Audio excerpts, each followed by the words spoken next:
Ever wondered how your washing machine somehow knows whether you threw in just a few shirts or an entire week's worth of laundry? It feels like the machine is guessing, but inside, there is actually a clever system of sensors, valves, motor feedback, and control algorithms working together.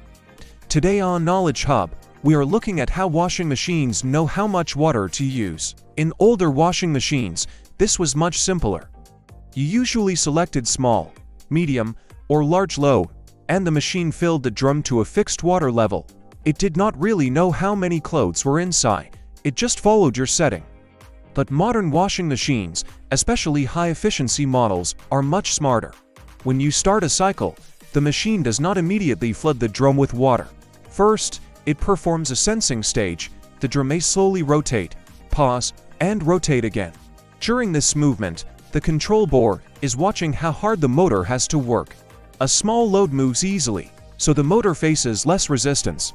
A heavy load full of towels or jeans creates more resistance and changes how the drum behaves. By reading this motor torque, rotation speed, and movement pattern, the machine estimates the size and weight of the laundry. But knowing the load size is only part of the job.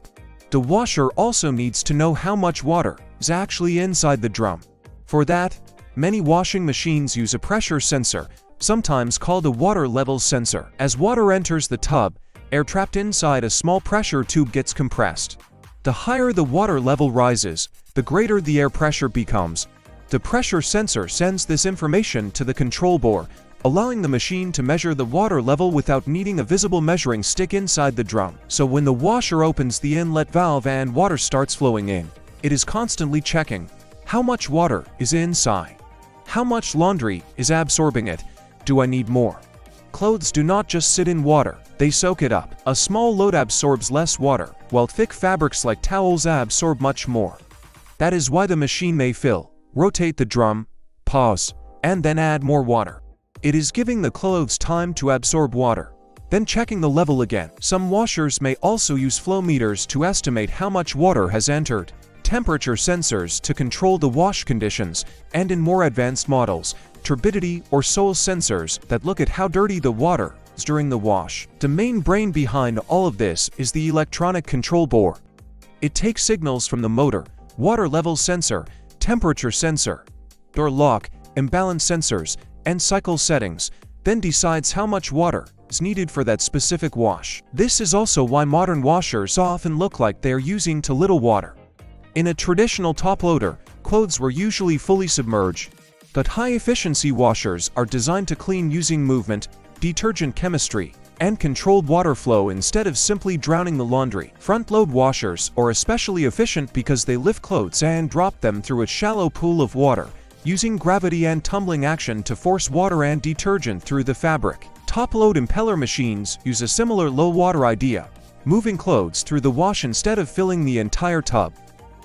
Using less water also means less energy is needed to heat that water, and less water has to be pumped out later. That the system is not perfect. If clothes are packed too tightly, the washer may struggle to sense the load correctly, water may not circulate properly, and the wash can become less effective. Too much detergent can also create excess foam, confusing sensors and making rinsing harder. So the machine is smart, but it still depends on proper loading and the right detergent amount. In the end, a washing machine does not magically know how much water to use. It measures resistance from the drum, monitors water level through pressure, watches how the load absorbs water, and uses a control algorithm to make decisions in real time. Every fill, pause, spin, and refill is part of a feedback loop designed to clean your clothes while wasting as little water and energy as possible. So the next time your washer spends a few minutes sensing before the real wash begins, remember, it is not doing nothing. It is weighing, measuring, calculating, and preparing the perfect wash for that load. If you have enjoyed learning how everyday machines think behind the scenes, make sure to subscribe to Knowledge Hub for more. And as always, stay curious.